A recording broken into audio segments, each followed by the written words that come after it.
যারা মূলত ছোট মাছ বা এই টাইপের মাছ প্রিয় মানুষ, আমি আশা করি আজকের রেসিপিটি আপনাদের কাছে একদমই পাগল করার রেসিপি হবে। এই রেসিপি দেখতেও যেমন সুন্দর, খেতেও কিন্তু অনেক সুস্বাদু। আর যারা মাছ প্রিয়, স্বাদ করা প্রিয়, তাহলে তো আর কথাই নেই। একদম এই মাছের রেসিপি দেখে কিন্তু জিভে জল এসে যাবে, এরকম একটা অবস্থা। অলরেডি খাওয়া শেষ, আমি রেকর্ড করে নিচ্ছি, তারপরেও লোভ হচ্ছে যে আমি আজকে আবারও রান্না করব। বাই দ্য ওয়ে, আপনারা সবাই জানেন যে আমি সিলেটি, সো ছোটো বড়ো যে কোনো মাছের সাথে স্বাদ করে একটু দেওয়ার চেষ্টা করি, অনেক ভালো লাগে খাইতে।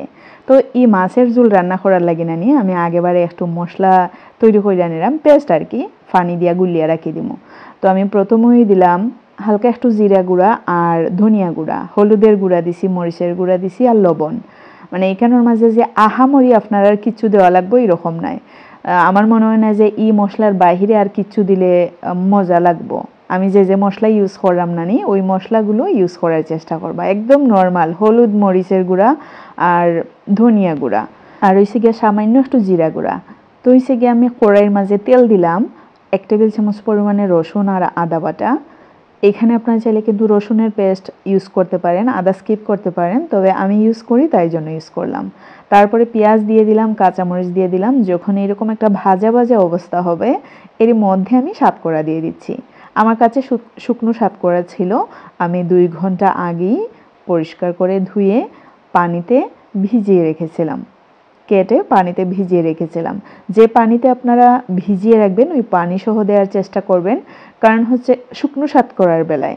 আর কাঁচা সাতকরা আপনারা সাথে সাথে ইউজ করতে পারবেন, তাতে করে কোনো সমস্যা নেই। তো যখন সাতকরাটাও খুব ভালো করে কষিয়ে যাবে, এই মুহূর্তে আমরা পেস্ট করে যে রেখেছিলাম মশলাটুকু, ওই মশলাগুলো দিয়ে দিচ্ছি।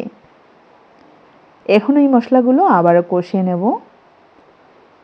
আবার বলছি, শুকনো সাতকরা যখন আপনারা 10 মিনিট ভিজিয়ে রাখার পরেই কিন্তু কেটে ফেলবেন, কারণ হচ্ছে 10 মিনিট পরে কেটে নেওয়ার মতো একটা অবস্থানে চলে আসে, অনেকটাই যেহেতু শক্ত থাকে শুকনো সাতকরা, তাই জন্য বলছি।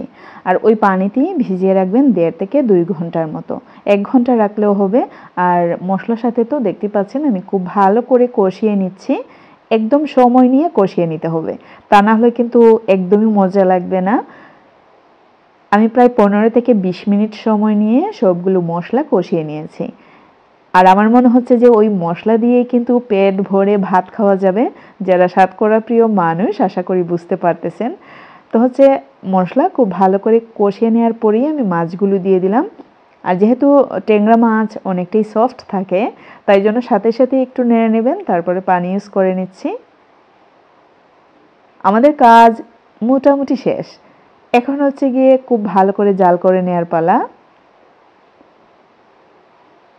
সাতকরা অবশ্যই 15 থেকে 20 মিনিটের মতো কষিয়ে নিতে হবে, কারণ মাছ যখন আমরা কড়াইতে দিয়ে দিব, মাছ হতে কিন্তু খুব বেশি একটা সময় লাগে না, তাই জন্য বলছি। মাছ দিয়ে দেওয়ার পর আমরা ঝোল ইউজ করব আমাদের পছন্দ মতো। আর এই রেসিপিতে আপনি যত ঝোল ইউজ করবেন ততই মজা পাবেন। ভুনা করলেও মজা পাবেন, অনেক মজা পাবেন, তবে ঝোল খেতে কিন্তু অসাধারণ মজার হয়। তো খুব ভালো করে যখন জাল করে নিয়েছি, আমি কিন্তু চুলার আগুনটা একদমই কমিয়ে রেখেছি। আর ঝোল দেখতে পাচ্ছেন কতটা লোভনীয় লাগছে। মূলত আমরা যারা সিলেটি, আমাদের বাসায় সবার বাসায় যে থাকে আমি এমনটা বলবো না, কারণ অনেক কিছুই তো দেখি আশপাশের। আমাদের বাসায় মূলত আমার কাছে সব সময় 12 মাস আপনি সাতকরা পাবেন, এরকম একটা অবস্থা। তো যাই হোক, কাঁচা সাতকরা না থাকলেও শুকনো সাতকরা অবশ্যই পাবেন, এইরকম আর কি। আমি সব কিছুর সাথেই এক টুকরো 2 টুকরো করে দিতে খুবই পছন্দ করি। ওইটার যে ফ্লেভারটা একদমই আমার আত্মার সাথে সেট হয়ে গেছে। তো যাই হোক, দেখতে পাচ্ছেন আমি চুলার আগুনটা অফ করে দিলাম, আর এখন দেখতে আরো বেশি লোভনীয় লাগছে। যাই হোক, আজকের রেসিপিটি এখানেই শেষ করে নিচ্ছি। See you in the next video. Till then, bye, আল্লাহ হাফেজ।